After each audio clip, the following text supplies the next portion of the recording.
ബന്ധപ്പെട്ട് അടുത്ത ചോദ്യം നമുക്ക് പരിശോധിക്കാം. ആദ്യത്തെ 20 ഒറ്റ സംഖ്യകളുടെ തുകയേക്കാൾ എത്ര കൂടുതലാണ് തൊട്ടടുത്ത 20 ഒറ്റ സംഖ്യകളുടെ തുക?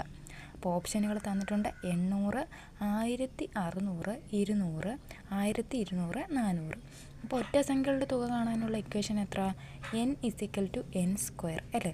അപ്പോൾ നമുക്കിവിടെ തന്നിട്ടുണ്ട് 20 ഒറ്റ സംഖ്യകളുടെ തുകയേക്കാൾ എത്ര കൂടുതലാണ് തൊട്ടടുത്ത 20 ഒറ്റ സംഖ്യകൾ. അപ്പോൾ ഇവിടെ നമ്മൾ പറയുകയാണെങ്കിൽ 1 മുതൽ 20 വരെ എത്രയാണ്?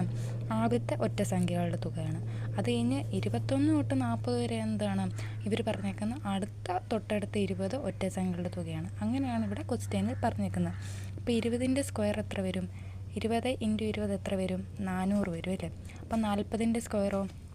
4 × 4 എത്ര വരും? 16 വരും. 4ൻ്റെ സ്ക്വയർ 16 ആണ്, അല്ലേ? അപ്പം 40ൻ്റെ സ്ക്വയർ എത്ര വരും?